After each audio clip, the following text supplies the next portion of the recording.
Good evening, everyone. Welcome to the Board of Selectmen's meeting for February 28th. And we have a full house tonight, which is really nice to see so many people here. Thank you for coming. Before we get started with our first item of business, we're just going to ask for if there are any citizens' comments or citizens speak at the beginning of the meeting. And we're going to get right into Nick and to Stephanie's warrant article. So if is there anyone here who wishes to be heard before we begin the meeting? One thing, is there a way to get more patrols on Hartford? And people just fly down that street from Walpole to going towards Medfield? Is there a way to... In terms of specific traffic stops or Yeah, I mean, it's just dangerous. You know, people are like, it's like a 50-mile-an-hour zone there. It seems like. So requests are made frequently to the chief and specifically to the traffic enforcement officer, who is either Sergeant Mayu or there's an officer assigned or a sergeant assigned. Typically the most efficient way to do it, and these come in all the time, and you'll see the response typically is enforcement is patrols are increased. There's oftentimes the mobile sign in areas where there has been an increase in traffic. The speed control signs.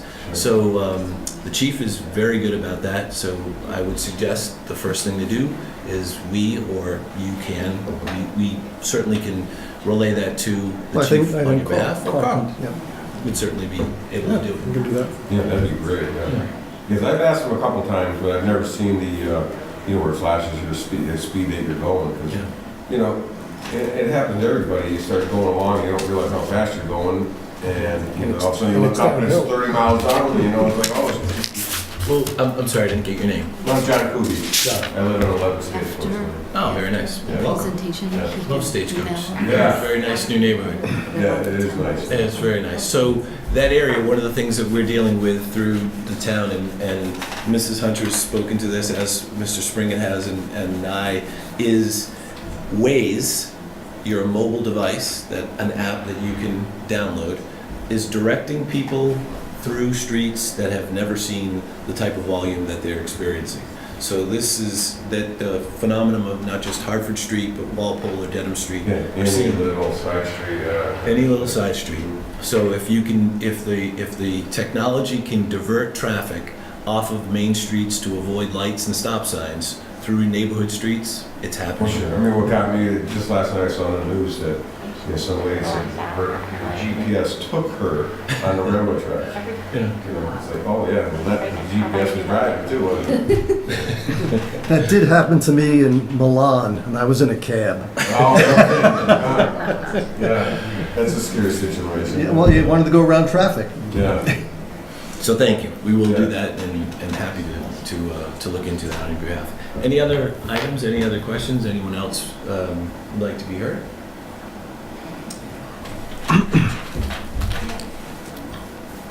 Stephanie, how are we? I don't think the technology is going to work, but I think that he can turn his computer towards you and show you the slides. Sure. Sure. They go through them. So, do you prefer Nicholas or Nick? Nick, thank you very much.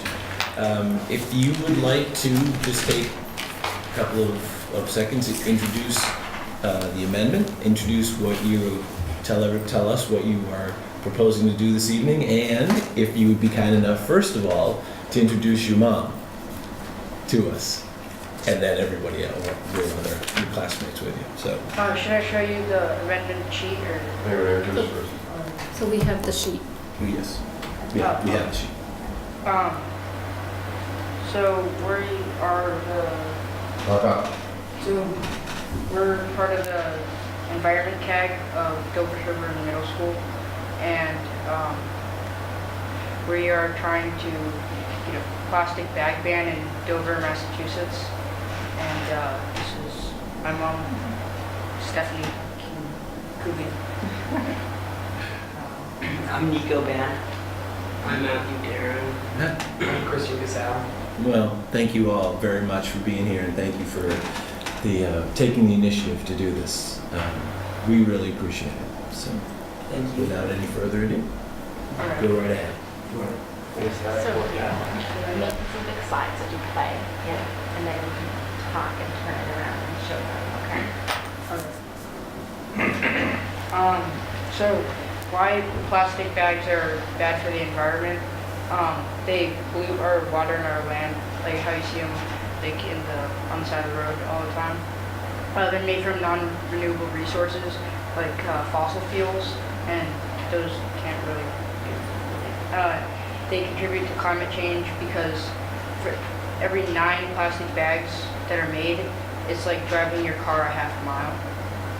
And a big thing is that they kill a lot of like sea creatures and stuff. One of the main ones is I think the loggerhead sea turtle, and they eat jellyfish. And when these plastic bags are floating around in the ocean, they look exactly like jellyfish to the turtle.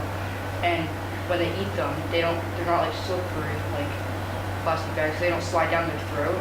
Instead, they get caught on these spikes in their throat to keep the jellyfish down, and they choke them. So you can choke yourself.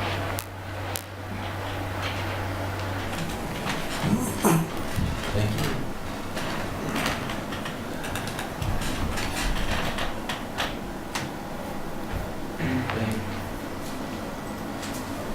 So, in the Pacific Ocean, there is a huge patch of garbage called the Great Pacific Garbage Patch, and it covers around 1.6 million square kilometers, which is roughly the size of Texas, in perspective, and it has around 1.8 trillion pieces of trash. And so yeah, and every ocean has basically their own garbage patch. Wow. Thank you.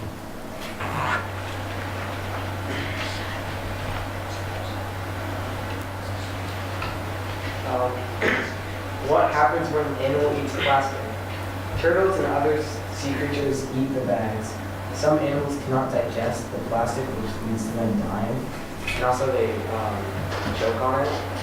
And also plastic is found in fish that we eat because biodegradable plastic bags turn into microplastics and they breathe it in. And also, yeah.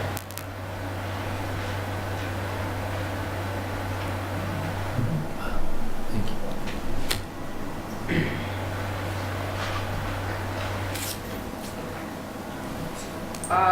So wait, should I show this? Yeah. So are plastic bags recyclable? Here's one. Yeah, they're not recyclable. Yeah, they're not recyclable. Like you can't.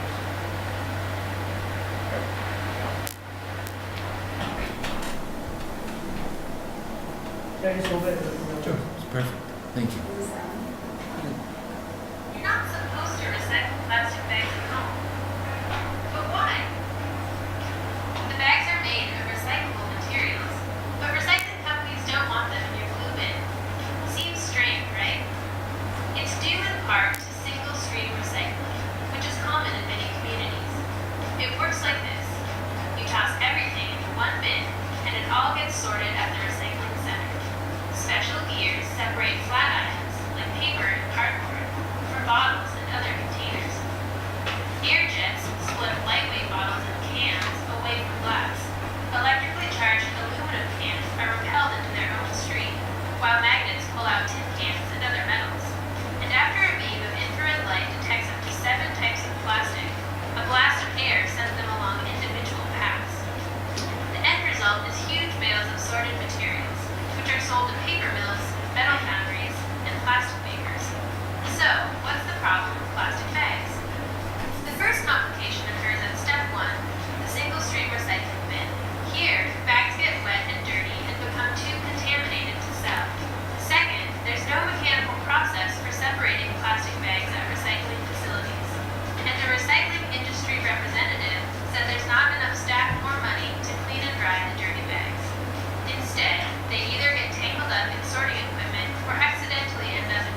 problem with paper bags is that they cost a lot more than plastic, and we can resolve this issue by selling them for 5 to 10 cents per bag.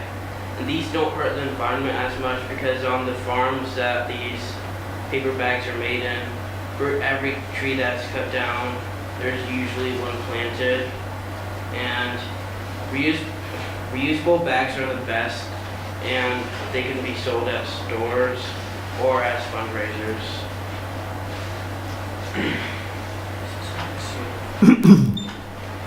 So before we came to this meeting, we called a few stores in Dover.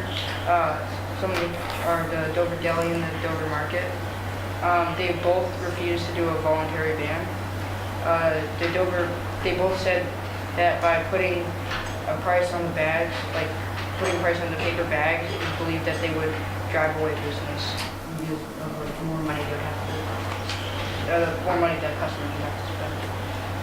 So, around 80 towns in Massachusetts have already banned plastic bags. So some of these towns are Plymouth, Duxbury, Cohasset, Marshfield, Boston, and Framingham. And also in the U.S., California has banned plastic bags, and in the world, China has banned plastic bags. Why is it good for Dover to ban? It is good for the town and shows progressive thinking and care for the environment. It sets a good example for children and the community.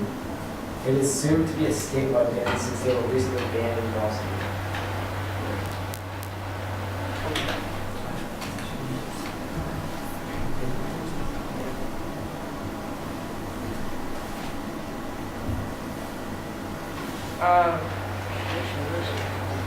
So you can just tell them that you've been working on it. So, we've been working on a rough draft of a bylaw, and we're meeting with Yeah, the we're warrant meeting- committee next week to discuss it further. So the first draft's what we have? The first draft was the preliminary draft, or draft that was, I think, turned down last year. And so it was given to them to kind of edit and deal with the mistakes that were made last year, which just kind of inconsistencies, from what I understand, in the bylaw. Being more specific with terminology, definitions, and just consistency throughout it. I'd like to clarify that it was not really turned down because it was full. It was not, Wasn't it because of an age issue?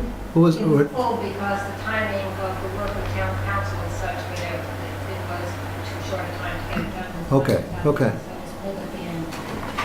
So it never been voted upon and never really looked at by the town. Okay, Since thank you. Yeah. So is this something the whole city would have to vote on, or, you know, when you have a town meeting, or is that? Yes, this would be an article in the warrant at town meeting that would be voted on at town meeting. So actually, both Mr. Springett's and Mrs. Lisbon's comments were correct, that last year, the two young women who proposed this, there was not only the age issue for the proponents of the amendment, there was also a lack of time, as Mrs. Lisbon clarified, for. So the more people we can get that would be for this new bill to come, the better off we'd be to vote on it, right? Always at town meeting, we Getting out encourage the you vote, first and yeah. foremost to attend town meeting and to be in attendance, most importantly, at town meeting when this warrant article is presented. So, is there anyone else that would like to make a comment or? So I as part of would the like to make a discussion? comment. So there's a process at town meeting. So first of all, a warrant article, I believe, needs to be sponsored by somebody who's voting age, correct? So the sponsor needs to be somebody 18 or older. There's also a open hearing which occurs, and it's the warrant committee sponsors the open hearing. And at the open hearing, you have an opportunity as the sponsor of an article to make your presentation. And there's actually, you will be able to, there's the ability, you send your presentation in, and the town's IT person will projected to you. It's really important to get information out to town voters, to let them know, what you're trying to do. This is, I am an advocate. I've carried around cloth bags for 30 years now when I go to the supermarket. So this is about changing habits of people. And that is very difficult. I believe Needham passed a ban on plastic bags, because when you go shopping in Needham now, you have to bring a cloth bag, or you bring, or they give you a paper bag.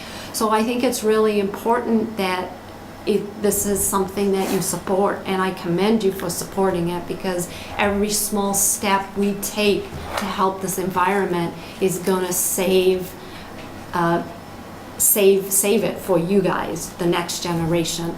So you should think about what are other ways, certainly the open hearing, but what are other ways that you can get this message out to your parents' friends, to other voters within the community. There's Council on Aging, maybe you could talk to them and about making a presentation. And so I think there's lots of things that you can do to make sure you get your message out. Kevin Van, 7 Pleasant Street. At town meeting when we vote, what type of vote for this particular article will be necessary to pass the ban? This would require a majority. This would just be a majority. This would be a simple majority. Okay, so you can win by a vote. Yes. Yeah. Right. Yeah. But still, the point is well taken that people coming out to support the article is important. Right, and it's important when you make your presentation to the warrant committee. First of all, you should let them know that you have a slideshow, so then we can have equipment. Okay. Yeah. Then they can have equipment, which will be a lot more compelling. And just explain, maybe walk through the warrant article. I believe we have town council assist them with this, right? So it's important not only to explain what you're trying to do, but to get it in a format that's acceptable for the town meeting. But this is a great start, and I really commend you guys for bringing this forward. I think it will be a great thing. I think it's going to be hard for some people, because it's really hard to change your habits, but that's what we need to start doing. So thank you. Sports groups and churches Right. are other places to go where you can get a fair number of people who should be interested in this particular topic. And I'm assuming some of you guys must know some people in But both those the most important areas. thing is to get people to come to town meeting. Exactly. And where they give the plastic bags out too, the grocery stores, Right. department stores. Would it be a good idea for them to combine, because I know we had a vote on the plastic bottles for the nickel deposit on them. That was voted down in this state.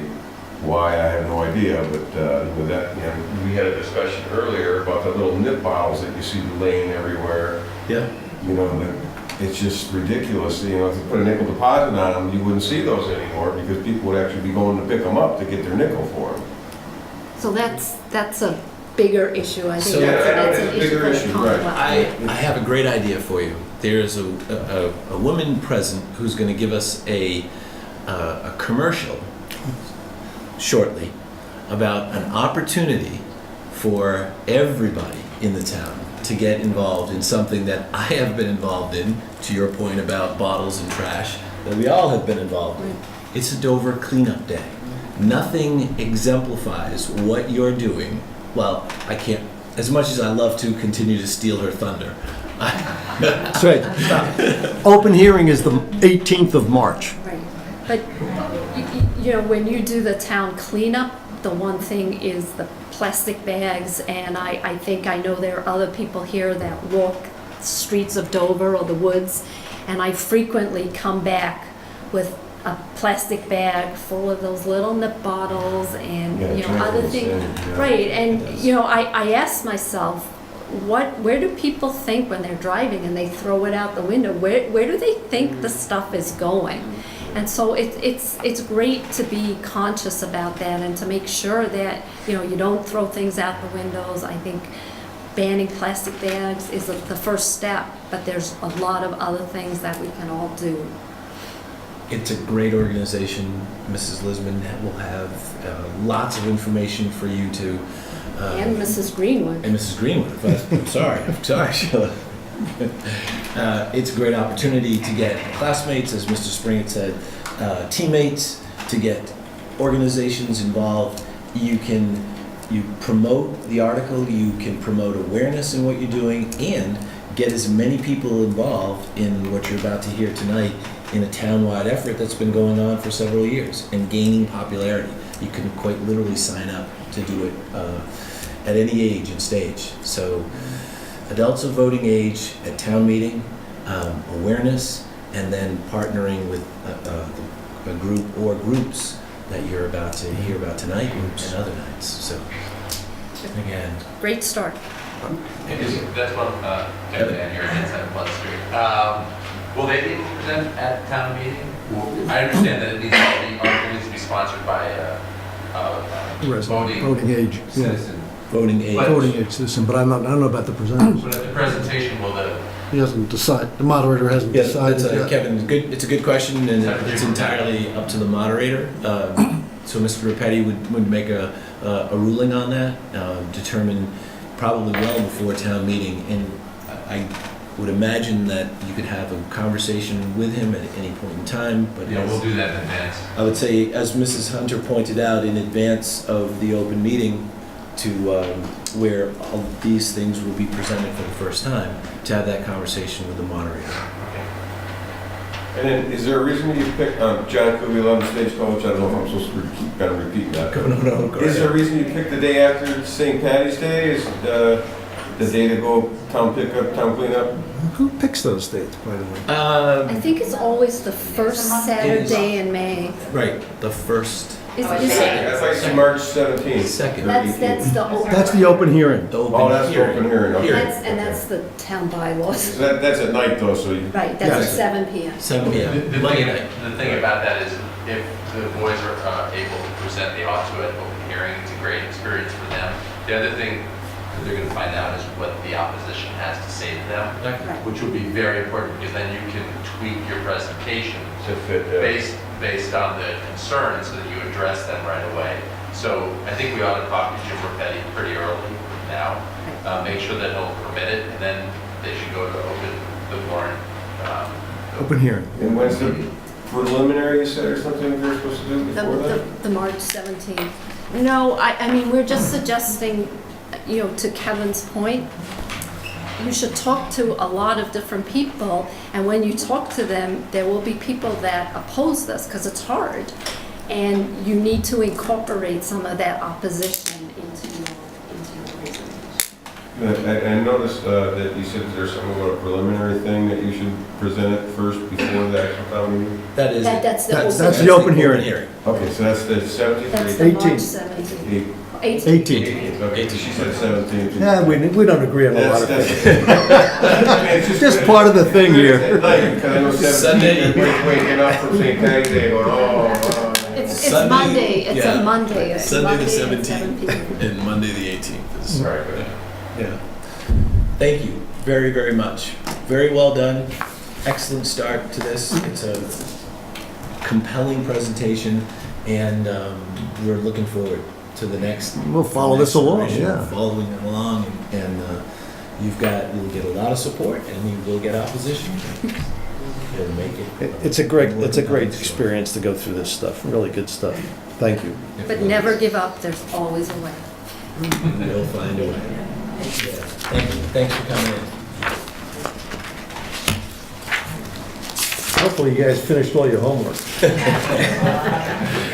Yeah. So the next item is to execute the 2019 annual town meeting warrant. You will see online, and you will, speaking to the town warrant, what we have in front of us and what is available, soon to be available online, are all of the warrant articles. And Mr. Valenti, would you like to speak Sure. to acceptance of them? So first, just starting with a big picture, you have two versions of the warrant in front of you. One that includes a draft rail trail article, and then the second one which doesn't. And I think Ms. Hunter can speak to which one to work off of. We're gonna work off the one without the rail trail warrant article. Revised. Yes. So then, looking at that, a couple of items in the warrant to bring your attention to. First, the board had asked that the budget article be Article 4, as our tradition has been here. So we moved the revolving fund article as Article 3, so that all works out.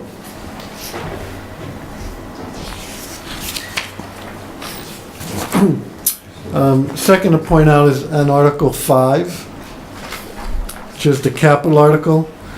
So the Capital Budget Committee has not yet taken their position on the capital articles. So what's reflected here is all of the different capital projects or items that are before them.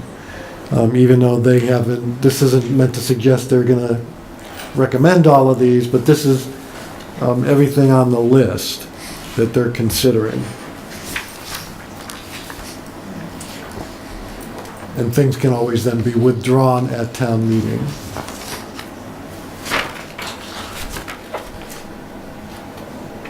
So neither Chickering nor the region have.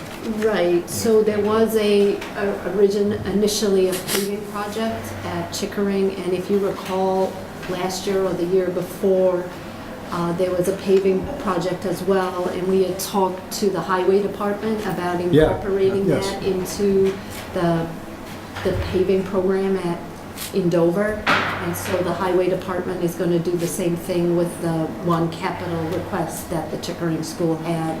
And then the region also decided to defer some of their capital because there is, they may be able to obtain grants to reduce some of the costs. So they elected to defer those items for a year. So neither have. And also the region's capital, they do have some, but their capital budget request is separate from this. It's not included in Article 5. Right, that's right. Yes, I'm sorry. Yes, you're correct. Sorry. Can I ask a question? Not at the moment, and but I'll be happy to come back to you and let Mr. Valente finish this, and then I promise to get back to you. The next one to point out is Article 11. The board had requested that we have a placeholder for an OPEB stabilization fund. And in working with both our auditors and town council, the recommendation is that it, in fact, be done through a stabilization fund rather than through an OPEB trust fund. Because the trust fund would have to be under the control of the regional school district, and I think the board was looking to do it a little different way. So we've left that draft as a stabilization fund. So if we follow that, Mr. Valente, we would strike, we would not move forward Article 11, we would move forward Article 14.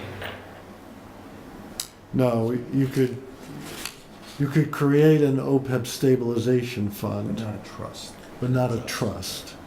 If it was a trust, we would have had to word it differently. It's a different section of the law.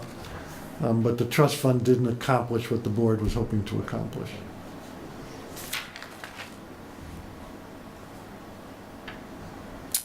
Next is Article 15 to point out, which is the Carroll Community Center design funds, and the board had hoped to use the money that was approved at last year's town meeting in 2018 to look at not only renovations to that building, but also potentially new construction.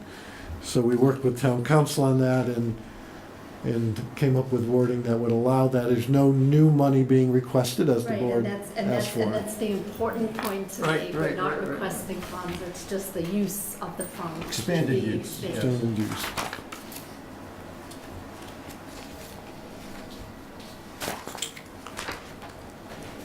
Carl, I have one question.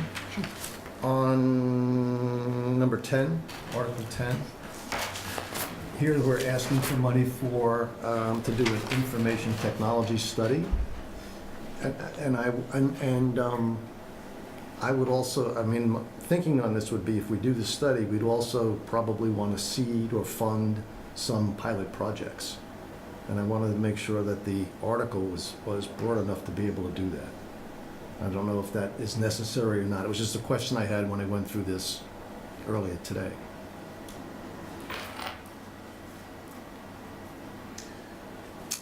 The article as it's written would not include projects. So it'd just be limited to this study. The way it's written right now, it's for a study. And so if you wanted to do anything in terms of implementation, you'd have to wait. Well, you'd have, I guess you'd have, either two choices. One, wait till the next year, and doing the study is going to take some time as it is. The other would be to request the implementation money in the operating budget. And then you could, if within the fiscal 20 operating budget, then you could start implementation, but the funding come from the operating budget. Okay. So that might be a way to do it. Yeah, no, I think that would. The tricky thing is you're not sure what you're implementing and how much it's going to cost. Right.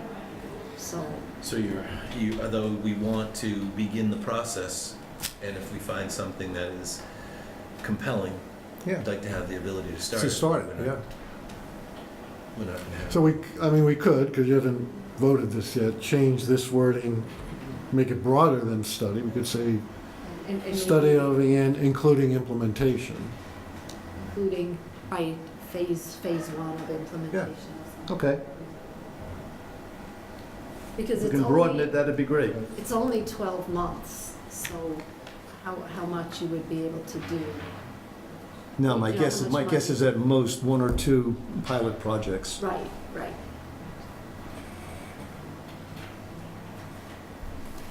Sorry. I didn't know if the board was going to wanted to take a position on that, your suggestion right now. So I would support that to include right. language that would support phase one of an implementation.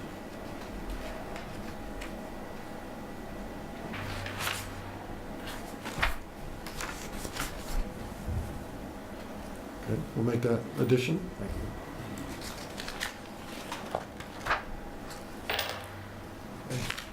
That was the. Let's see if there's anything else to point out to the board. We did remove the two zoning articles at the request of the planning board, so those have been deleted.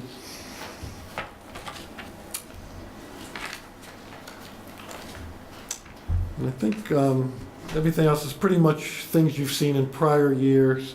As the board had requested, there are two articles related to free cash. I think the thought was trying to have one article of free cash to be used for the budget purposes, budgetary, and the other for tax relief purposes. Right. So it's both articles are in the warrant. So budget focused on Article 17 and tax relief is 27.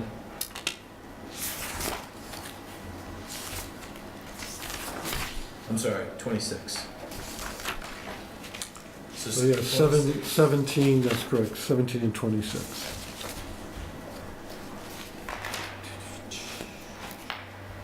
So 17 historically has been the plug the gap amendment. 26 rather will be if warrant and the Board of Selectmen determine an amount of stabilization. And then I think we have all come to the agreement that we'll probably have one, maybe two of the other articles that either may or may not move forward depending upon the Article 12 and Article 13. Okay. So Article 11 incorporates set-asides for funding OPEB. Article 12 and 13 are the ones under discussion with regards to a option for funding and an amount of money for open space, land preservation, space preservation, 13 and 12. And I think 12 may be a significantly less amount of money for than we were at the free cash committee, free cash discussion group has trying to come up with some ideas as to how much money that should be for what we've called historical capital preservation. And I think that that can be a very nominal amount of money that a lot of people seem to be in favor of. We just haven't determined what amount. They haven't determined what amount.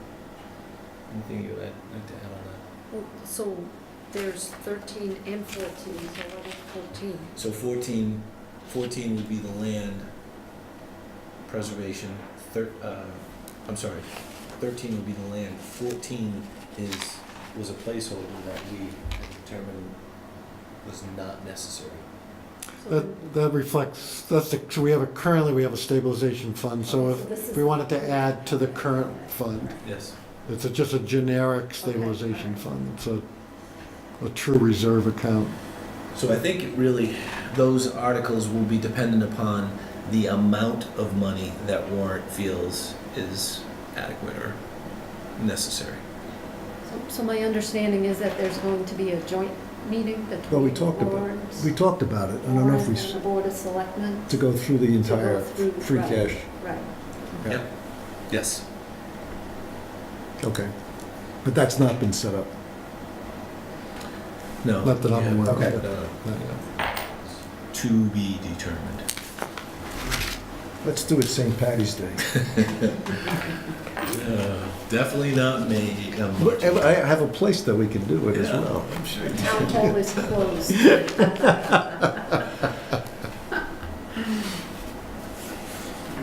Carl, any other? No other items that I wanted to point out. Do we make a motion on this? Uh, Or do you have to Yes, add you would, that? yeah, you would add the words, after the word warrant as amended would be the motion. Okay. And I add one other change, would be to approve and sign, because we are going to ask you to sign So you the. accept a motion to approve the 2019 annual town meeting warrant and authorize the interim That's amended. administrator to make non-substantive edits as may be recommended by town council as amended. Is that correct? So let me ask you, just do it slightly different. So move to approve and sign, so we'll add the words and sign. The 2019 annual town meeting warrant as amended. And authorize as the rest of it reads. All right, we good? I have that. All right. So I'll second. I made the motion now. Second. motion. Second. Mrs. Hunter. All in favor? All right. Aye. Thank you, Carl. Thank you. And I apologize, Mrs. Scobie, but we just wanted to get No, that. that's all right. I totally, Please. I heard one thing about the rail trail, and that wasn't included in this round of. Right, so, not last year, I believe the year before, the town approved, The rail trail. not the rail trail, they approved the Board of Selectmen to move forward with negotiating a lease with the MBTA, and that Friends of the Dover Greenway would fund the construction of the rail trail. So where we are right now is the MBTA is a very large organization, and it has taken a very, very long time to negotiate a lease with them. And we're still in the process of negotiating the lease. We thought we had the lease approved, and then they came back to us and said there were some other individuals that needed to sign off on the lease. So we're still waiting to go through a final approval with the MBTA. The good news was one of the items that was a non-starter was if we could not only lease a section of the rail trail, because what the town approved was to move forward negotiating a lease for the rail trail from Springdale to to right before the Medfield Hunt Drive. And the MBTA was fine with us doing that, so that was a good point, a good start.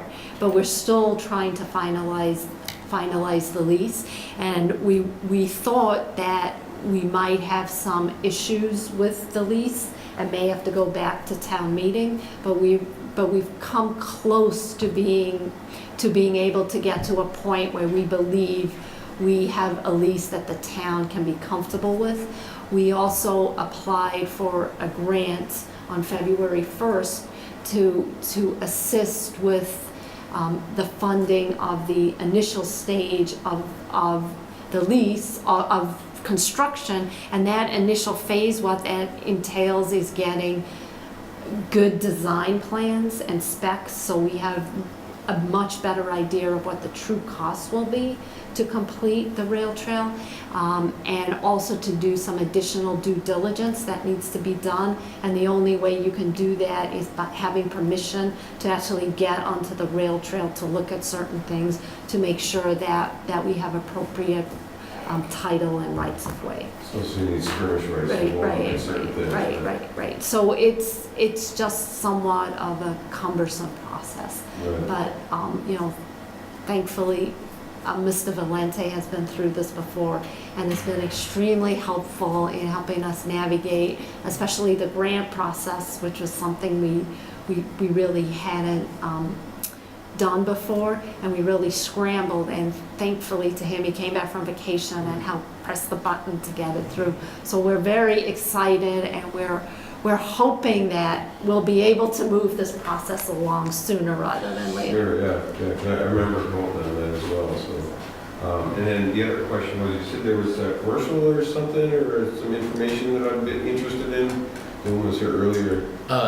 Mrs. Lisbon is about to give a presentation. A pitch. About the annual Dover Cleanup Day. And so that is what I was alluding to in regards to partner with a group like The recycling committee to really spread the word with regards to what the kids have proposed to us and the amendment. So it's a great opportunity to partner with an organization that has lots of depth and something that the three of us have all done and we are all signed up to do again, correct? I signed Are up. all three signed up? You are. Congratulations. So you're about to hear in detail about that So opportunity. was that the handoff? I don't know if that's next. It's not next, Not but next. I'm not sure there's anything to say. I didn't even think it was on the agenda. I don't even think it's on the agenda, but you could do it. I can do it. My starting entry team will be ready, then I can do the rest of it. How often do you guys hold the meetings here for the selectmen? Every other week. Generally, twice a month. Twice a month, or? Yeah. Yeah. Is it a set, like every Thursday or every? It's the Website. You have to Yeah. check the website. It depends on what's happening in town at that month or that week. Mostly on Thursdays. Yeah, Usually so Thursdays and usually every other. on the depending on- Dover Town website, there's a meeting calendar, and you could just look on that, click on that, and it'll show you. I mean, the next one is the 7th, and then the 21st in March, Right. I think, yeah. And all the other events that we alluded to this evening will also be posted. So any meeting like this that takes place that needs to be posted is posted. Any public meeting Any would public be, meeting. would be posted on that calendar. And as far as me getting more involved in stuff in town, I'd like to get more active in the town itself. Is there? Man sitting right next to you. Okay, Be good. a great opportunity to make an appointment, come in and have an opportunity to speak with them. And there's always places for people who want to be active. And it's a very rewarding, and we love to have citizens be involved. The pay's not great. Well, I'm not worried about the pay. I want to keep the town, what really got to me, I was talking to Walt in the building department, and after seeing that, I don't know if you want to call it a building or if you want to call it a warehouse, but that new school, across the street. Carol. It is just, when I look at it, it's like, it looks like a warehouse. It's not complete yet. Yeah, and it's great that they're gonna plant shrubberies or whatever they're gonna do, and maybe hide it a little bit, but after talking to Walt, I was like, don't you have like a historic district that, and he says, no, there's no such thing, so, it's just the architecture. I mean, even modern people might like it, and no offense to that, but it just doesn't fit that area. There are many opportunities to be heard, many opportunities to voice expertise, and many opportunities to lend a hand in things like this. But there's always going to be another view, and there's always going Well, to be. sure, I understand that. I appreciate, Remember would honor their view as the well. school is a private school, so the school had gone through painstaking process. Oh, yeah, after talking to Walt, I totally understood, you know, I mean, it's their right to do it because there is no type of, you know, historic district or anything like that they had to, you know. The town has an extensive design review. We have planning boards, we have zoning boards, so there will be an opportunity at any part of that process that you'd like to get involved in. We'd encourage it. So, thank you. And what's a good time to talk to you, Carl? You can usually call Mona in our office, and she has my calendar and can find something that's convenient for your schedule. Okay, great. Our next item on the agenda this evening is to review and approve the ambulance rates. Thank you, Mr. Chairman. Each January, the board looks at the ambulance rates for the coming year. I think you typically do it in January because Medicare comes out with its reimbursement rates, and most communities then tie to the Medicare rates. So on the information you have with you, we provide some survey information. It shows what the current Medicare reimbursement is. So for anybody who needs ambulance service but has Medicare, that's all we can bill, but for, which is a loss for a town. I mean, it doesn't nearly cover the cost of the ambulance, but for other private insurers, you can see what communities in the area are charging for basic life support, which is what we offer, BLS service, and then a mileage fee as well for the transport to the hospital. And so staff is looking for guidance from the board of how you want to set the rate for this current year. So, all right, so the Medicare portion is set by Medicare. Yeah. And so if I understand it right, for basic life support, our charge is $546.14? Yes. And that's 140% of the Medicare reimbursement rate. And that's 104, okay. 140% All right, and then the community averages that the communities that you surveyed, their average is 1,412?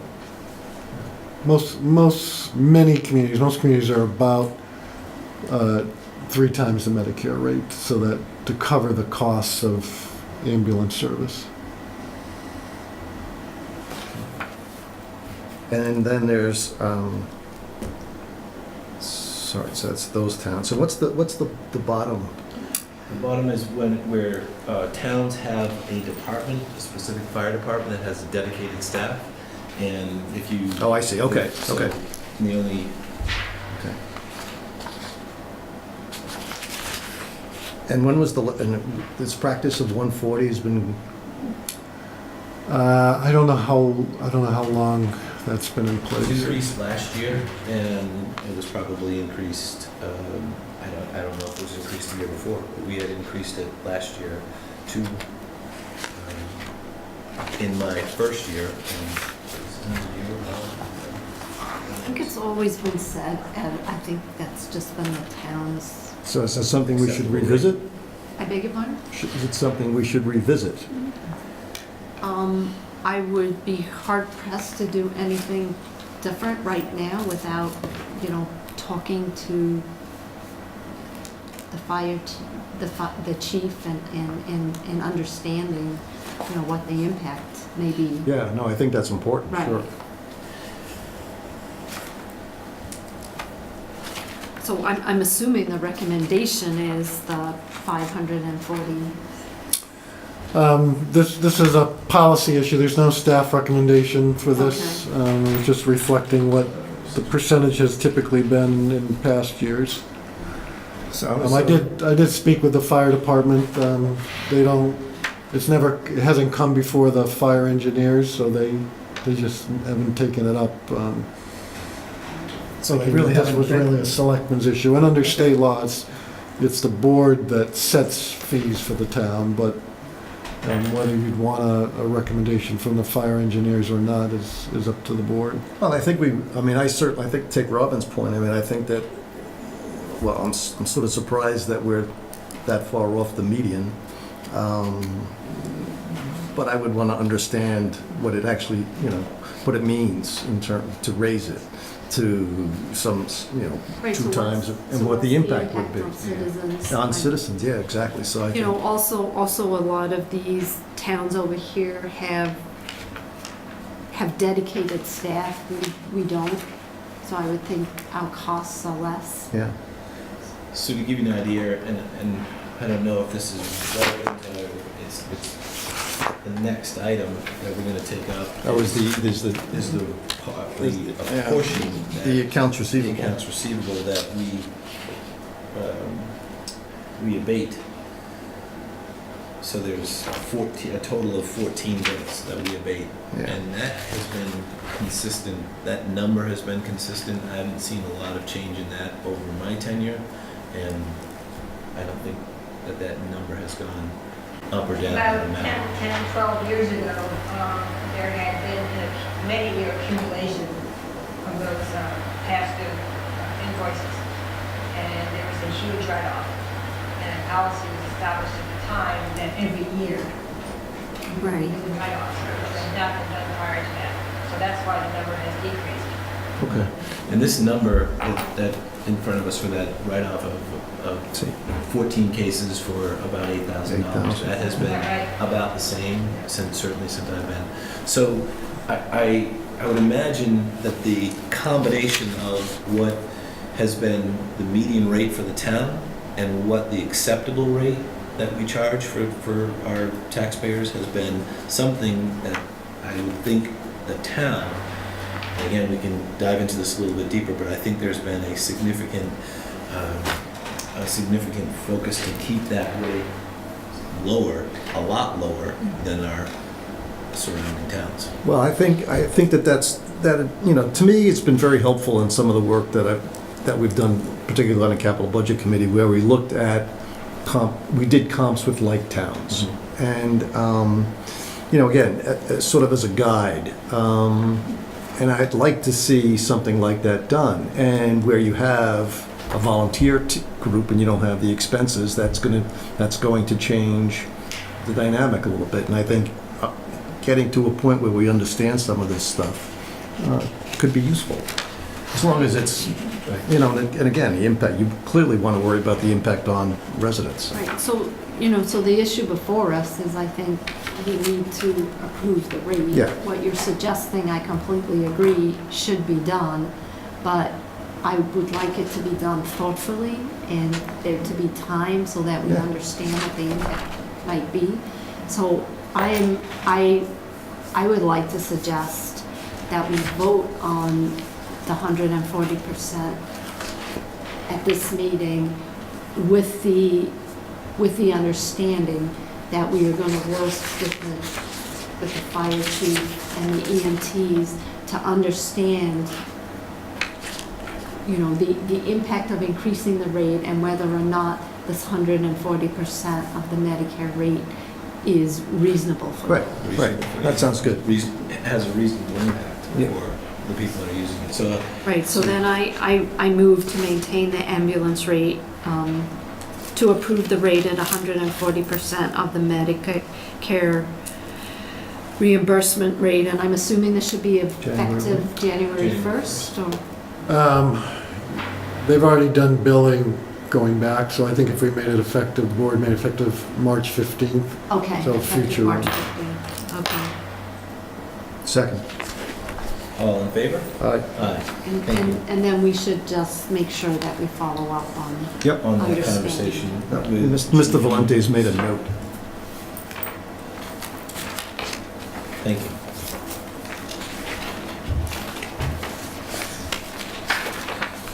So the segue to that, Mr. Durante, is to review and approve the ambulance abatements. As I mentioned, The abatements represent 14 cases through the period ending July 15th through, July 2015 through July 2016 in the amount of $8,342.52 as recommended by the treasurer collector. So I would accept a motion So to moved. approve that abatement. Second. All in favor? Aye. I would also like to state that the policy that's in place is that when there's been no activity on an account for 2.5 years, that's when the recommendation is made. And has that historically been the case that we wait that period of time? Yes, So July, that was the obviously. policy that was put in place. Since we did the Since main we right did. off about a decade. So that's why it's 2 years in arrears. Right. Thank you.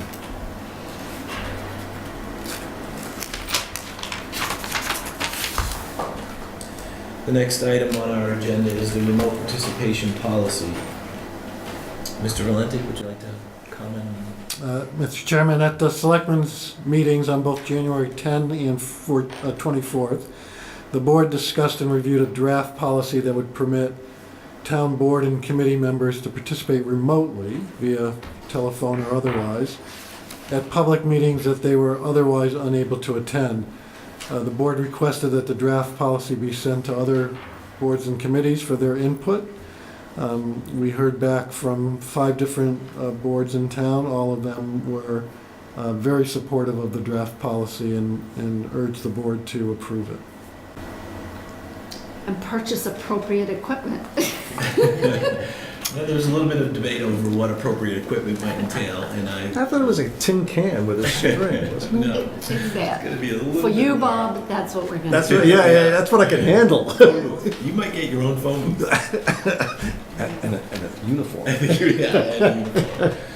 So I would move to approve, I would accept a motion to approve the remote participation policy for implementation on March 18th, 2019. I second that. So moved. All in favor? So now we You know need what? this. You're getting good at that. What am I doing? She beat me? No. Oftentimes, she says she'll accept the motion. You just said so moved. This is getting to be good. It's going to be Now we need very Zoom. seamless. That's a different policy. The next item on our agenda is to review and approve town administrator position and description. Mr. Valenti, would you be able to just read the summary and then Mrs. Hunter? Maybe Mrs. Hunter's been taking the lead on this. Is that more appropriate? So, we have spent a lot of time working on the job description for the town administrator, and 2 weeks ago, the board met with our consultant, the Collins Center, and Mr. Valenti attended the meeting as well, and we went through the job description that we had worked on before the end of the year. It was very helpful, having worked with Mr. Valenti for a month, and to see how he worked, and to then look back at the job description and tweak it and get his input for some of the items that we had in the original draft, where the board was struggling over process versus job description. So at that meeting, it was a very productive meeting, and I think we got to a very good place.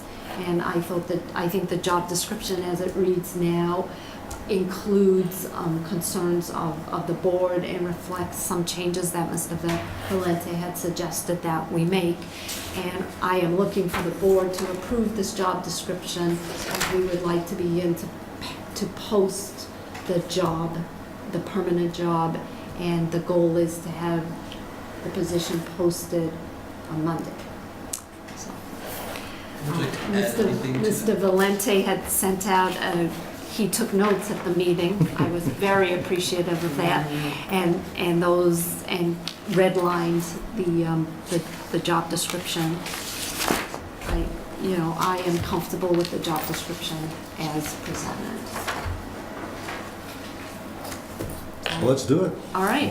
Well, then, I would move to accept a motion to approve the town administrator's position description as amended and authorize the Selectmen's office to move forward to forward this document to the Collins Center.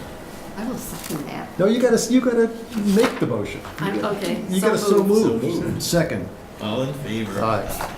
Yay! Thank you. All right, so then I'm gonna just roll into the next one, which is the profile. See, you give her an inch, look what happens. So, also at our meeting 2 weeks ago, we looked at the profile that we had pulled together at the end of last year, and we updated it for certain facts that were incorrect. We also looked at the challenges that we wanted to express that would face the new town administrator.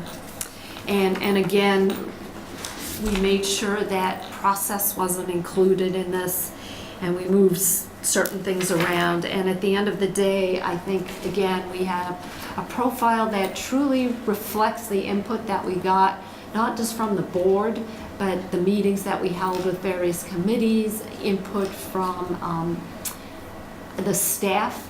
And I, again, am pleased with the profile as it's presented. And I'm asking for the board to approve it. So, can you make the motion? I'm gonna let you make the motion. Move to approve as amended the Dover profile and challenges for town administrator and authorize the Selectmen's office to forward this document to the Collins Center. Seconded? All in favor? Aye. Aye.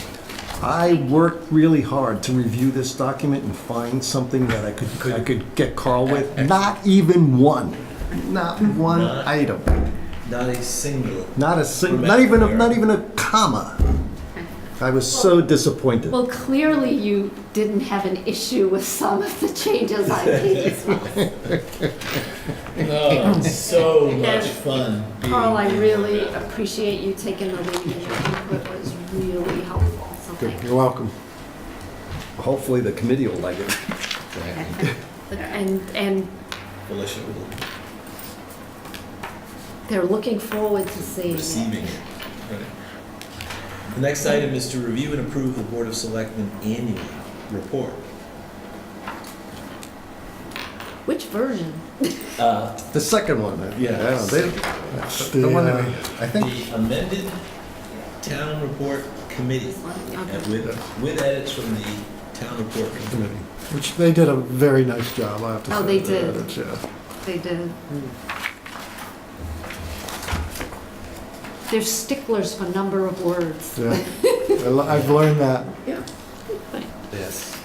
No, they do a great job. It really is. So I accept a motion to approve the 2018 annual report of the Board of Selectmen as amended. So moved. All in favor? Aye.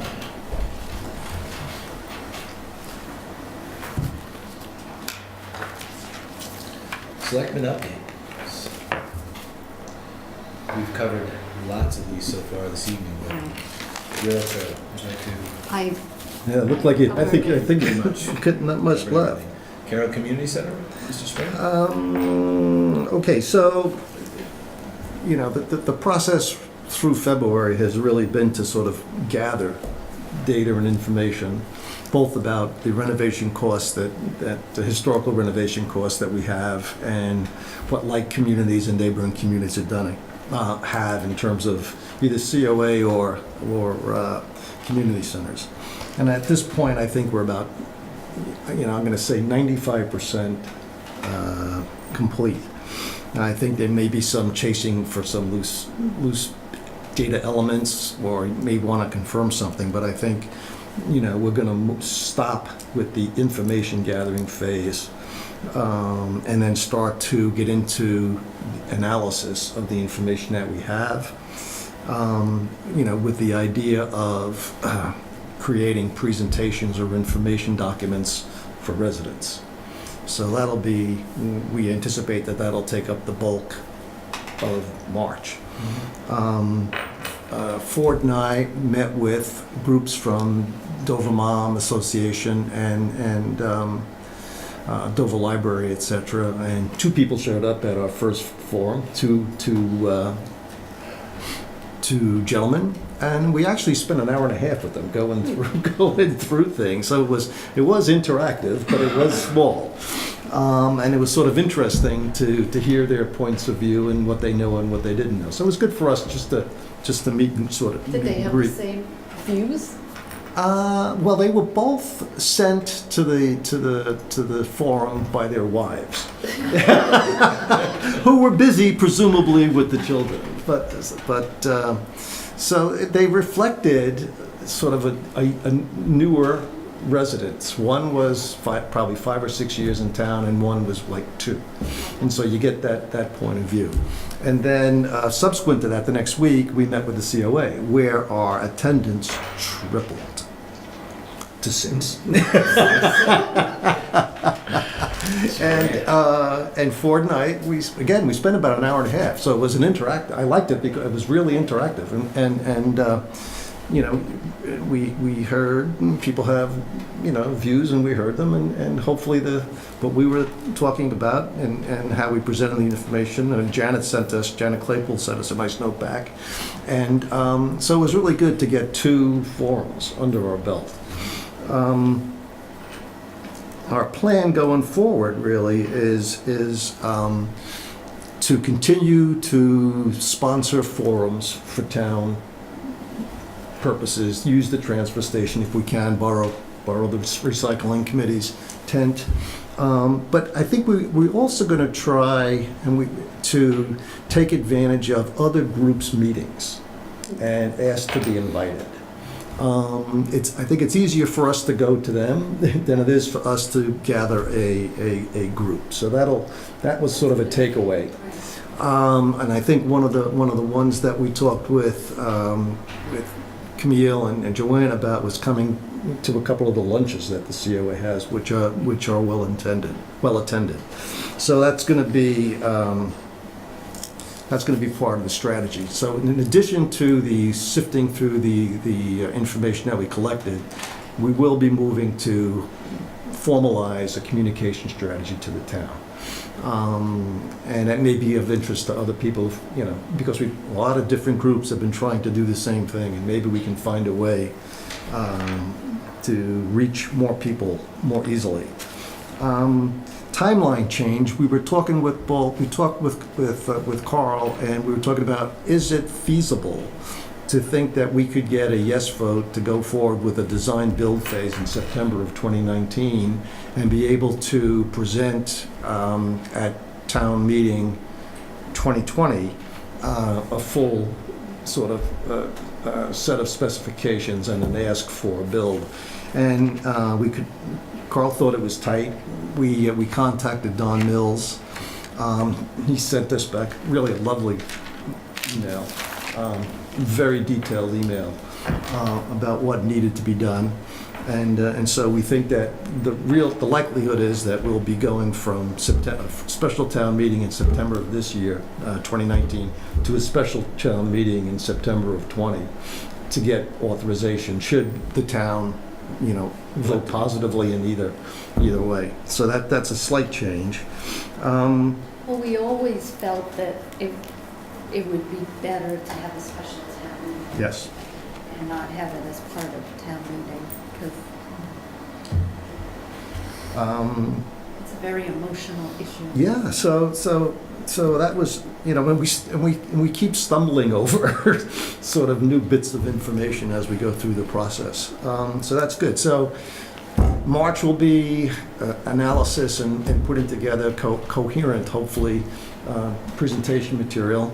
And then we go from there into and continued outreach and expand outreach communication strategy. So that's really where we are on February 28th. Thank you. Thank you. Is there anything that you would like to add with regards to administrative search that we just already covered with? Felicia and I had a call with the Collins Center, and we are starting to put together meeting dates for when we think we'll be ready to begin to look at resumes and begin the screening process. The other thing we want, Felicia and I felt strongly about, was to have an organizational meeting with the Collins Center, just to talk about the do's and don'ts of interviewing and how the process might work, and thinking about a scorecard so that we could evaluate all candidates on an even playing field. And at this juncture, we're trying to schedule that preliminary meeting. From the searches that I have been a part of, Mr. Spring and I, if you feel the same way, the scorecard and the notes of the evaluation process were critical. I think that's a great idea. I think it's so helpful to be able to have consistency in a guideline that you can refer back to, because there'll be such differences of opinion from one person to another, and then you can actually drill down as to what you find the common links or the parts that separate the candidates. So Well, the Collins Center said in the last 9 years, only once has there had to be a special meeting to deliberate on the candidate in their search. Good. that's great.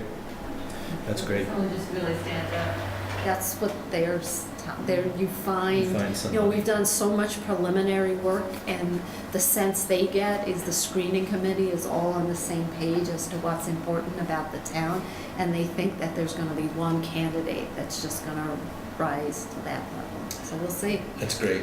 I have reiterated in numerous conversations to many, many groups the amount of time, energy, effort, the painstaking analysis that we did as a board over many weeks to get the people on that screening committee that we wholeheartedly thought would do a tremendous job. So I think that's a great tribute to those people so far. Now, if only we Now we could can find a hand it date off. that all of that. Now we can hand it up. Here you go. You can hand it back. Hopefully it'll be a lot smaller when you hand it back to us than we hand it to you. So thank you. Thank you very much. Yeah, with regard to free cash, Mrs. Hunter and Mr. Springett, which they do extremely well, gave me a homework assignment.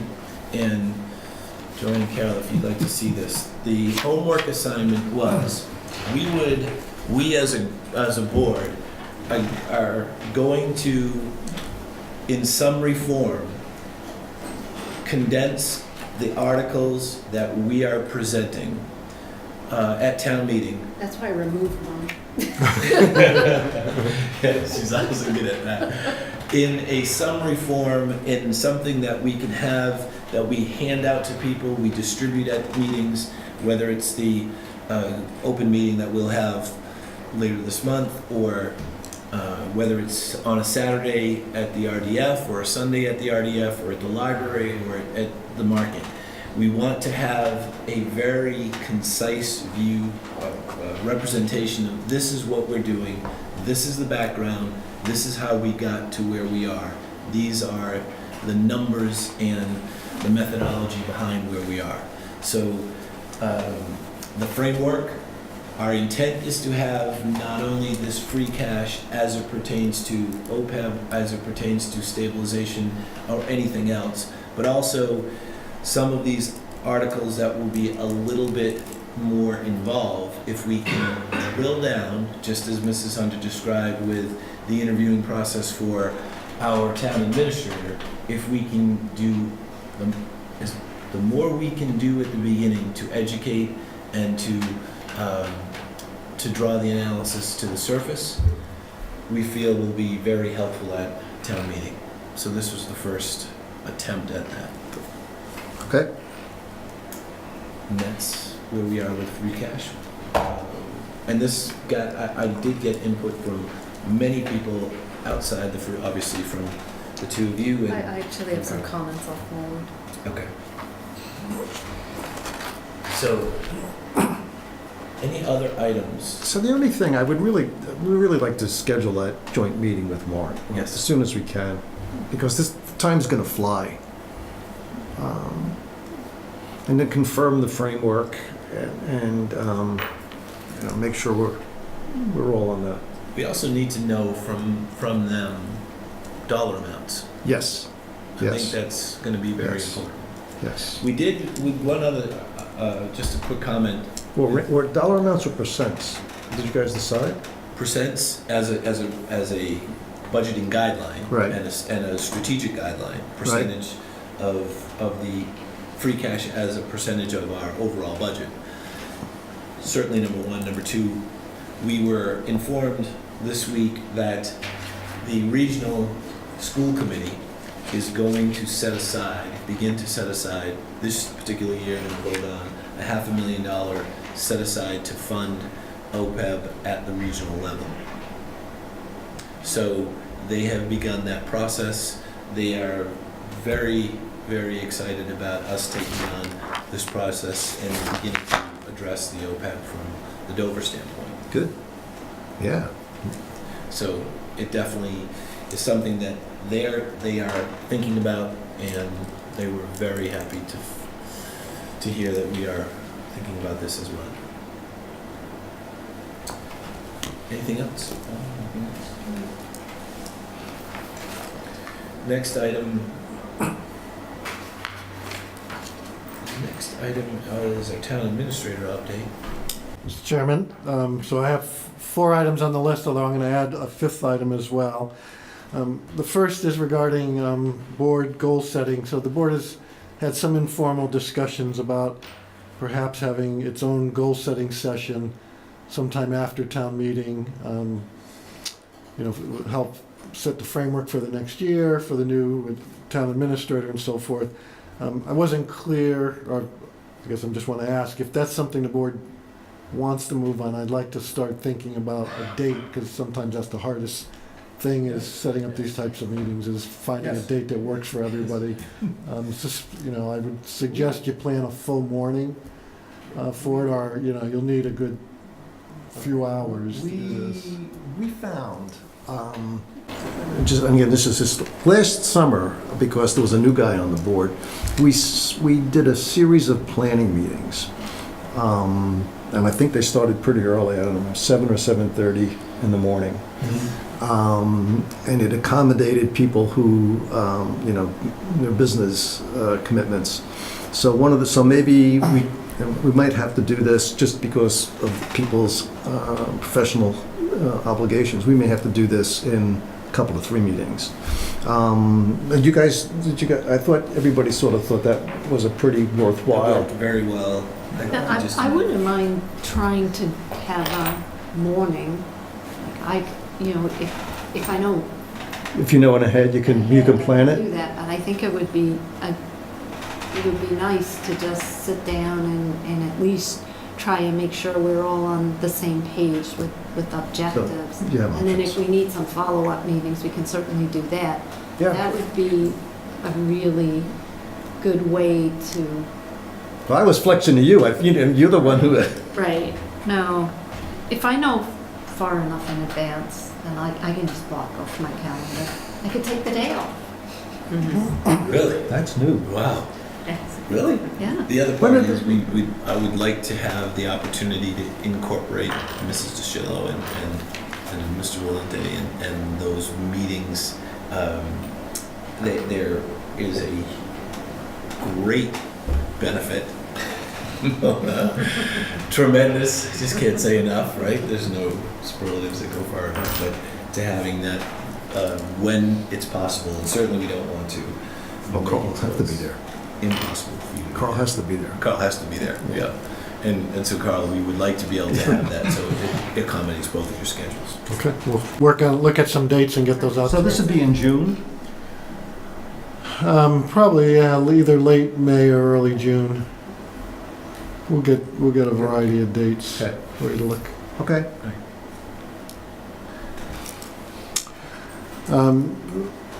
Second on the items here is Mr. Springer had asked me on a number of occasions about whether the 20 budget includes funding for some of the priorities that the board has talked about. You did speak earlier about technology, and I think we have that covered. I did ask the chair of the warrant committee if the board wants to put any additional funding in the operating budget. What process should they follow? And she said just submit a new form as you would to the town accountant, and they would get it and evaluate it. So, whether it deals with, staffing or other types of projects, we need to start thinking about that soon, because they're starting to, do their heavy lifting on the budget. Okay. Yeah, so I was thinking, do we have enough in professional services? The question on one, as we go forward in 2020, will there be other staffing implications? And I was thinking, we've been talking a lot about having someone handle grants. As we improve the communication structure, it's likely to need some sort of content manager to make sure that the information that goes out that represents the town is current and accurate. We haven't really talked about that. We may want to have, assuming that we find a qualified replacement as a permanent town administrator, we may want to ask Mr. Valente if he wouldn't mind mentoring as a consultant for a while. So there are a couple of things that have been sort of bubbling around that we really haven't, I'm not sure when we put the numbers together back in December. So it certainly wasn't in there. So what's the best way to go about trying to come up? Should we just send a... I mean, how do we get a good feel for whether or not there's enough in the professional services budget? I don't think there've been projects specifically that have been funded. Let me look at what's in the budget currently for fiscal 20, and then what you've spent in prior years, so you can sort of see. Really helpful. And then I'll send that out to the board. And it may be just what you've just been doing. If you each send me back, these are the types of things I'm thinking about as an individual. I can put it together as a package, and then at a subsequent meeting, you can just prioritize it, saying, okay, let's focus in on these three. Because many of the things you just listed were on my...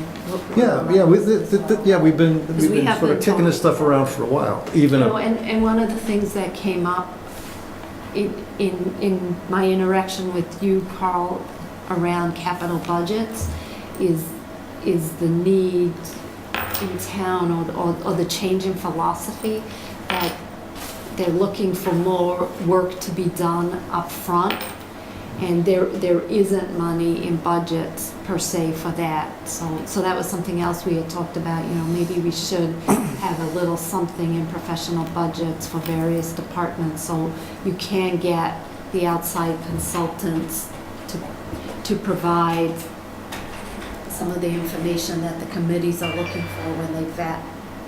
Sure. Okay, I'll get something out to the board. I'm going to raise an old one. My understanding is that you guys are looking at standardizing equipment and vehicle replacement criteria. We did it in capital. We did it for the police, and I think you're looking at to do the same thing for mowers and Right. that kind of stuff. So the certain persons talked a long time ago about creating the equivalent of a DPW. Is this an opportunity to talk to some of the other independent commissions and boards and start to talk about whether or not we shouldn't reconsider moving some of this equipment, et cetera? You mean under a streamlined umbrella that has a... So I think where you could have consistent fleet management, consistent criteria, and you sort of get away from the silos of the town a little bit. So I think if you talk to the various town departments, they will say that sharing already exists. I think what would be really helpful and a step in that direction is to have guidelines, and that every department is held to the same guidelines. Yes, that's what prompted that's what reminded me of the idea. Because that's the issue. One independent department replaces their mowers every 3 years because they get a higher trade-in, and another department runs them into the ground and services them. So it really does make sense and would be really helpful to get input from all the independent boards and come up with a guideline that is applied to every piece of equipment. So I think that would be a great first step. And that's something capital budgets was talking about doing. Was that, Because so the chairman? the chairman was, there's support from all the independent boards, because the one thing everybody wants is to be treated the same. Equally. Right. Right. Does Mr. Valente, should he play a role in any of this? We can't, I will talk to the chair of capital budgets and certainly. I talked to Mr. Goldman today at length, and we had parts of all these conversations, and there is consistency in what we are saying that he embraces and that he is looking at. And one of the challenges, as Mrs. Hunter just alluded to, and I'm sure Mrs. Lisbon can shed light on it, is there's useful life and life expectancy in these various vehicles, and each department sort of cherishes their own view of how Yes. their strategy should be implemented. Yes, but the vehicles are paid for by the town. Right. Right, which is why, you know, again, if you treat everybody the same way. I agree, And if you have a guideline, like this year, there is not a police vehicle because Yeah. none of the vehicles meet the guidelines. Right. But we're looking at next year where we may have to replace 3 vehicles. And that was Right, exactly, and that's exactly what the chief talked about when we first raised that issue going back 2 years at this point. And as long as, you know, that's the policy, everybody's comfortable with it. But, you know, you need to know that there's some years you're gonna be looking Yeah, at 3, and some years you're gonna be looking yeah, at. okay. With regards to this ambulance conversation, we were sharing today, we were discussing today, is that the guidelines for that vehicle do not necessarily translate to the guidelines of other vehicles, and because of a lot of different factors that go into the specific use of that. So it's Resident hard. expertise? Yeah, it's hard for them to really see that these things translate, and that's what they're trying to get their hands around. So, Okay. so thank you. Mr. Valente, you want All right. Third I had on the list was the MBTA rail trail lease, and Ms. Hunter certainly just gave a pretty complete update on that. Just to let the full board know that staff has reached out again to the MBTA legal department, legal and real estate office, and are scheduling meetings now to restart that discussion about the lease agreement. Right. So it's just got going again. Fourth is the board had expressed some interest in staff creating a town meeting webpage. So we've started to work on that. In your packet is a suggested sort of format or index for what we would think would be appropriate to put on the webpage. So we want to put that before the board, see if these made sense to you, if there are other types of things you'd want to see. But let me sort of take you basically what our thinking was. So one, the town meeting rules and procedures. So someone who's never been to town meeting, or even if you've had been there, you would know from the moderator what his rules and procedures are. So have that there. And that already exists. We could put that on, this week. Secondly, the town meeting warrant. You approve that tonight. Well, we could put that on immediately. Third, when the so-called blue book comes out, the warrant committee report, we would put that up on the website. Fourth, as we have motions, there's a packet, as I understand it, that's prepared every year that has all the motions in it. So if somebody wants to see in just one place what are the motions that go with every article, including what articles may be dismissed, so that you don't have to sort of worry about them, have that on there. I know the board will be talking with the moderator about the order in which the articles will be considered, so we could include that information there. And then the last item, number 6, is for every article, so all 29 articles, we would just list, for that article, what the article is, what the motion is, what the quantum of vote is for that article, any reports or presentations that are going to be made, we could put that up on the website. And then after the town meeting action, we could put the vote on that article. So if somebody wanted to know 2 months after town meeting, how did this turn out? We'd show the vote as well, and would do something like that for every article on the warrant. Certainly be easy to follow.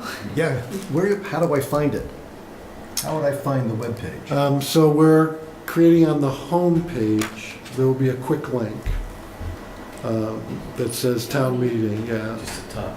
Yeah, it's, somewhere, so you'd see, we realized that's the most important thing. And then that will take you to the town meeting webpage with something like this, or something, if you like something like this, and then you can sort of click away. If you want to see about Article 10, click on Article 10.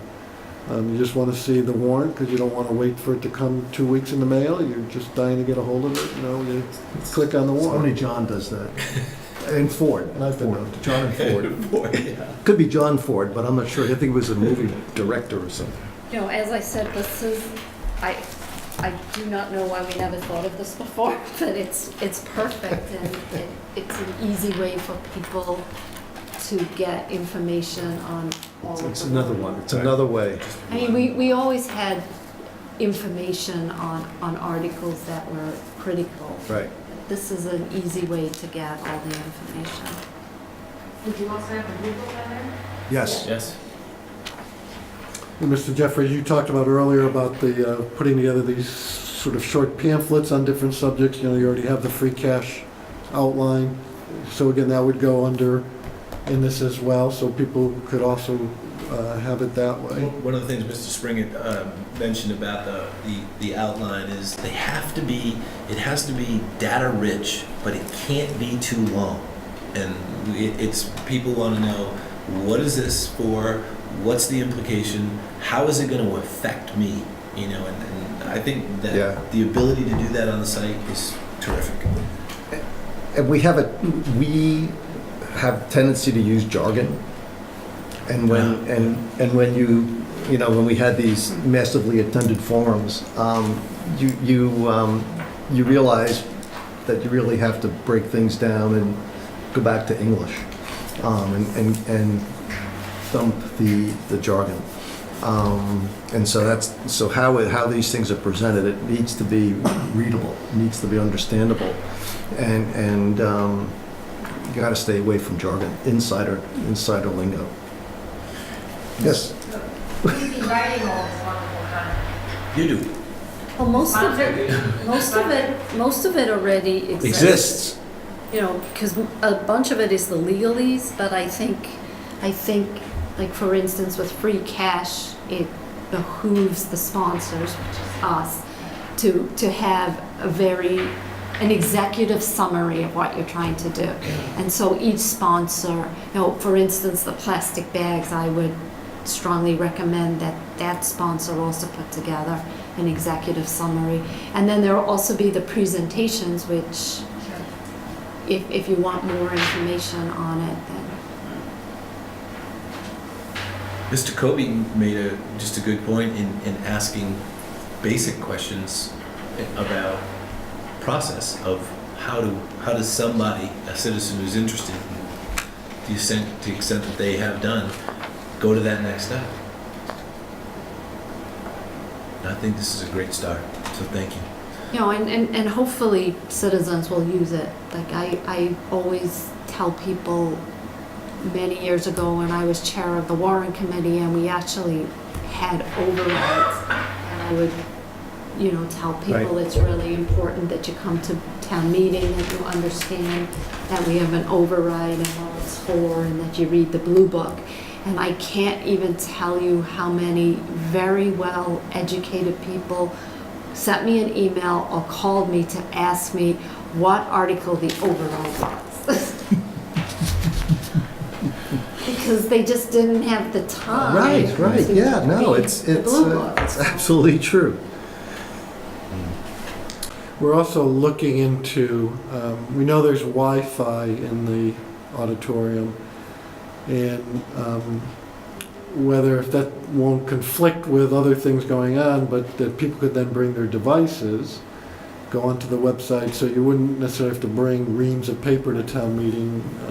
If this was helpful, you could bring your electronic device, log in at town meeting, and see see the presentation. I know how difficult it's been in my experience. Sometimes you put a presentation up on the screen and the only people who can see it are the people in the first, 5 Right, rows. yes. So, There's an art to but we're that. checking with the technology people at the school to see if we can make that recommendation to people. Feel free to bring your electronic devices. Is that number 5? No, Oh. so 5's a secret one. So number 5 is Are actually. you picking up Mrs. Hunter's sarcasm Yeah, I'm as sorry. well? Okay. It weighs much more subtle. Robin is, pretty upfront. So actually, number 5, the other item on the list, and I can also turn this over to you, Mr. Jeffries, is tomorrow we're meeting with representatives from the warrant committee to talk about the revenue estimates for fiscal '20.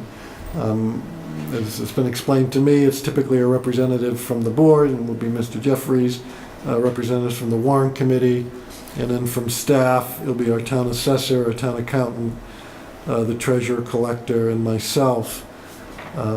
So that's tomorrow, but I wanted the board to have, at least in advance, what staff has been working on in terms of the revenue projections.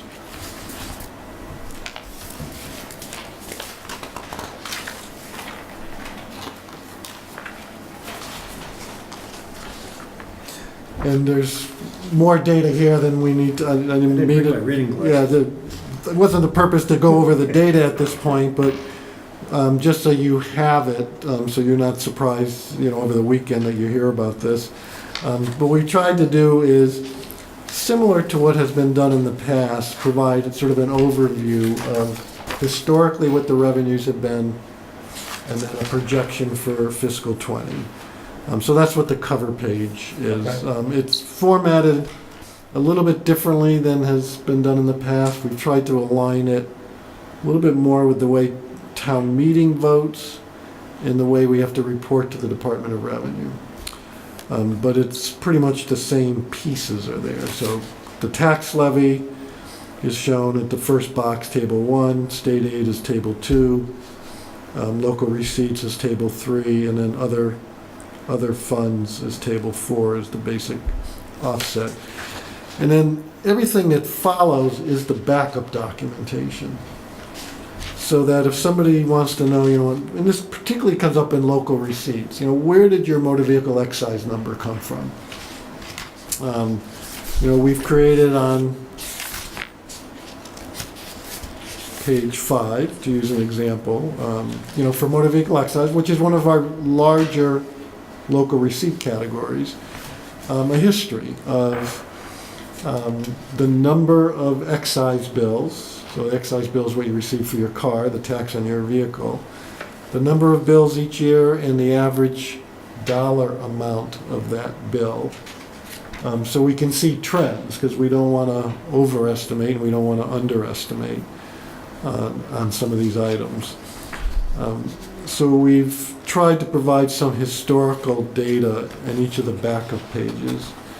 I think over time, we can even make this more robust, and so for people, next year and the year after, they can continue to build on this historical information, which will help you make just better revenue projections, and certainly more defendable revenue projections. So this is a starting point tomorrow for the meeting.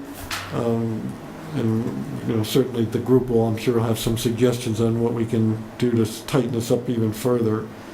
But From what I could read, it was really pretty good. And that was intentional. It's called Carl Font. There is a lot. Thank you very much. Can I ask you a couple of questions? Certainly. So, any response on the Technology Advisory Board? I know we talked about that. Maybe next month we'd have feedback from the other. Actually, today or tomorrow was the deadline on getting responses. I've only received one response back. Okay, but hopefully it was yes. It was a yes. All right, that's good. There are two things that one of the have we, Carol, you may help here. Have we ever put together a list of volunteer experts that we could call on um, when needed. I mean, what I've, So it's all done by who you know. I think the Board of Study Committee is an excellent example, where it took some time to find, licensed professional engineer and a data analytics type person. It's catch can, you go through the census report, the town and street report that shows occupation, yeah. Very scientific. Because, I mean, some of the, it just, my experience with Carol in the building, there really is a need to occasionally,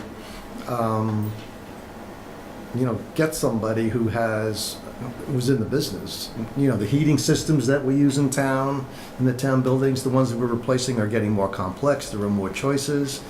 I mean, there's just seemed technology, maybe we'll have a technology advisory board. I mean, there seems, it was just sort of an idea. I wondered if that had been thought about. I think it's a fantastic idea. It's a win-win for everybody. Because we know that folks that have specific expertise look forward to sharing that and are willing to. Versus I'll sign up for some committee that I'm not really particularly interested in. Right. So it's a wonderful way to bring specific individuals who want to not only get involved in town government involved. And certainly, the expertise in the town is leading edge. Is rich. So maybe that's something we can look at. Any other questions? No, the Zoom app for the town would be of interest. And just the other thing we should make sure that some of our consistent people who volunteer on many things aren't overwhelmed or taking on too much. And I'm not sure exactly how to deal with that, but it might be something to keep an eye on as well. Okay. That's Thank it. you. Thank you. Thank you. Thank you very much. So the next item is a little bit of a change in the format, Mr. Lorenzi. It is. Very much. Would you just give us the summary and then we can Sure. We had discussed with the board at your last meeting to create a separate agenda item called the consent agenda, sort of just those housekeeping things that you're asked to vote on at each meeting, and just consolidate them into a single item, put them in with a motion for you, and hopefully it just will help streamline the meetings a little bit, although you run a very tight meeting as it is, so not that it needed streamlining. So that's what is under your C1 tab, is your consent agenda tab. Well, we should examine special licenses because John does really a really terrific job on it. They're included. So the summary of the items for those following at home that are included in the consent agenda would be the approval of special liquor license, special one-day licenses for different events that happen throughout the year, the meeting minutes of meetings that have taken place, and reports that have already been approved. And the motion that we would accept this evening would be to approve the consent agenda as presented that includes the special liquor licenses for dates. The specific dates would be earmarked, in this particular case, February 27th, March 3rd, 8th, 15th, 16th, 2019. The meeting minutes for January 27th, February 7th, 2019, and payroll and accounts payable warrants of February 15th, 20th, 2019, as approved by the chairman or designee. So moved. Second. All in favor? Aye. Aye. And in this particular case, we would not have to whine and complain about any... Not being invited to any of it. It's good for everyone. Yes, it is. Especially those people that didn't like the noise of paper shuffling. Yeah. Look at this. How about 8:21. that? And before we do that, we have a guest with us this evening, and I would love to hear about the event coming up. Mrs. Lisbon has chair. Are you actually the chair of this event, Mrs. Lisbon? I think Janet is. Mrs. No, we actually Reed? don't have a chair. Oh, you don't? This is, the committee actually works in a very committee-wide way. So this is a particular event where we all are pitching in and doing our thing. So it's cross committees? No, it's within the committee. There's no chair of this particular project, I think is what was going on. I actually wasn't going to present tonight. I think I was on the agenda for March 7th. Yep. But I came to listen to the plastic bags and then you did your thing, so I stayed. Okay, so you take me off March 7th. Thank you very much. You could come back. Please. I prefer to get mumbling at home. I'm watching on TV. So every year, the town of Dover Recycling Committee sponsors a streetwide cleanup. We've moved it to April these days. It used to be in March, but we haven't had there was snow still on the ground. And it's absolutely amazing how filthy the streets are, as you can see right now, up until yesterday's snowstorm. So what we're doing this year is a little bit different, hoping to expand the effort. And it's going to be, instead of a weekend, it's going to be the entire month of April. So we will have bags available and signs to put out on the streets saying, slow down, caution, those types of things. So any individual group that wants to do it any time during April will have the ability to pick up the bags and the signs, do their thing. And we'll have a celebratory event at the transfer station on Saturday, April 27th. So far, I think we have 40% of the streets already signed up. We use Sign Up Genius. I want to thank the Selectmen for signing up so quickly. And To do it before I forgot. whatever works, right? Whatever works. We've been, this week has really been the first week where we've gotten out a lot of emails. I sent out emails like 300 Dover residents today. Everybody's sort of doing this thing, and that's how we're getting the signups. We have a poster that this year we are working with the Down to Earth Committee at the club, I should say, at the Dover Sherburne Regional High School. Nice. So they're involved, and Jack Green, who chairs that committee, has put together a flyer that we'll be printing out and putting all over Dover.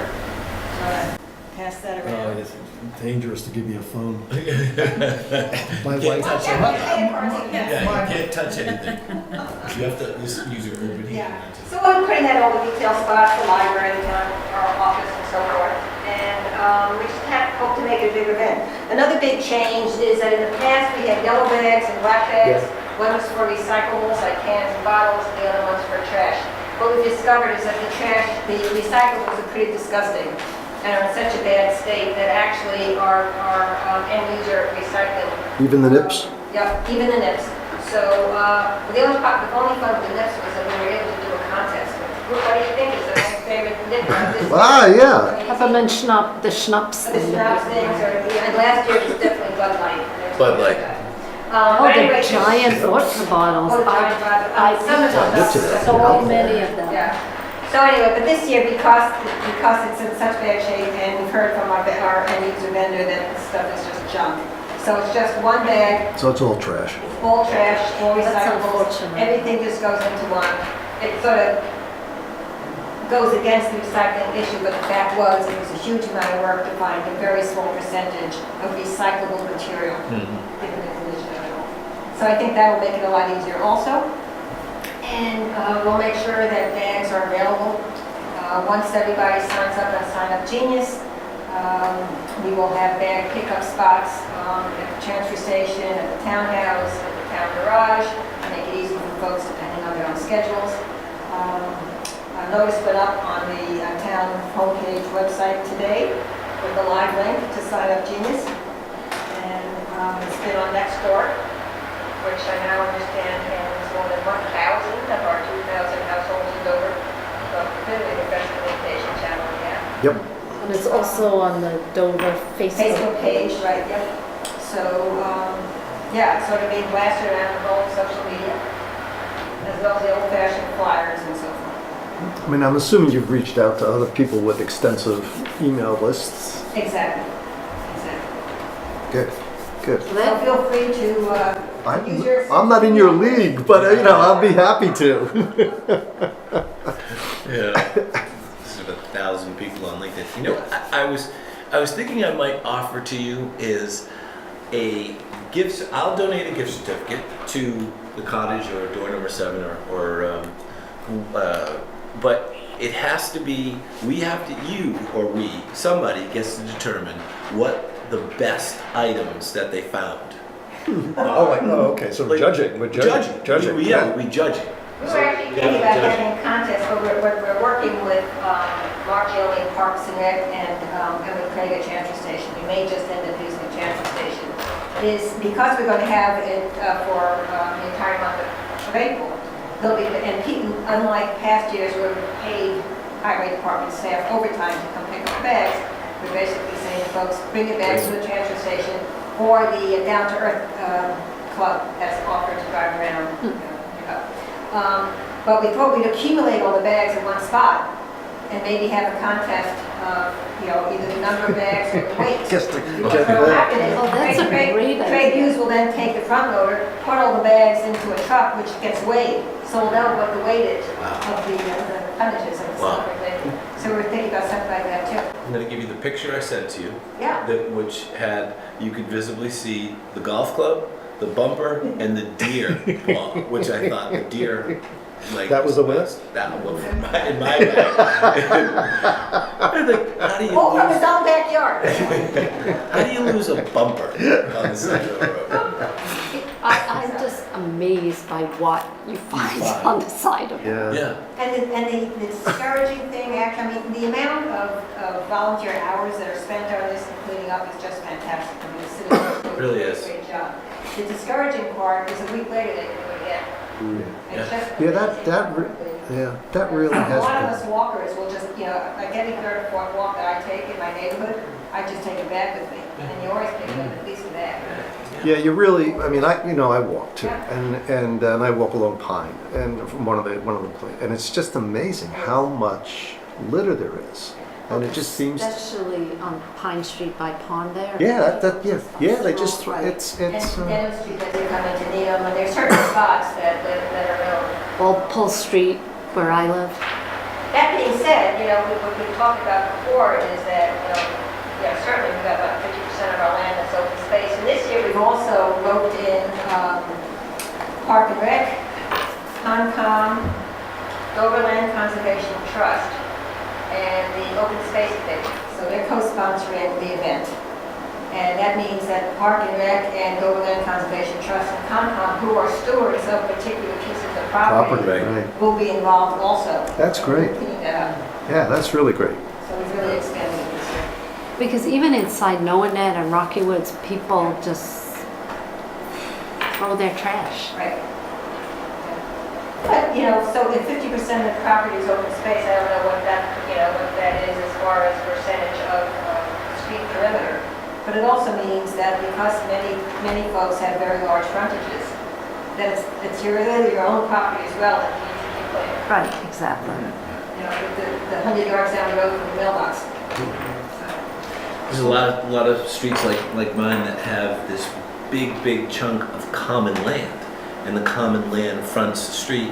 So there's only 8 families whose responsibility is, but it's not near your house. Right, So it's exactly. lots of frontage, and then you have to be mindful of, okay, we should get down there and do this. Exactly. It's just a great thing to do. Yeah. So we're hoping this year with the way we've increased the promotion and the co-sponsors and the full month that we'll get a lot more participation. Well, my dog is doing his part to eat any pieces of He ate food that deer are hoof. left. I was wondering where you were going with that. And he sniffs it all out, A little bit of a hamburger bun that somebody drops, he's after it. Spaghetti doesn't eat plastic. Right. That would be problematic If it was at best. bacon coated, he would. Yes. I would say the recycling committee has been looking into this whole issue of NIPS. And it actually is just a matter of the board of selectmen when they approve liquor licenses, prohibiting sales of NIPS. Wow. Something to keep in mind. Right. Okay. Yeah. Because that was by far the most bottles I picked up, was just the little nips. And I know the folks at Dover Wine have no problem with not selling NIPS. Yeah. Thank you. Yeah, thank you very much. Any other items? Any other? Yep, we're good? We're good? We're good? Ready to sign. We're good. We're ready to sign. And with that, I will call for a motion to adjourn. So moved. Second. All in favor? Aye. Thank you all very much.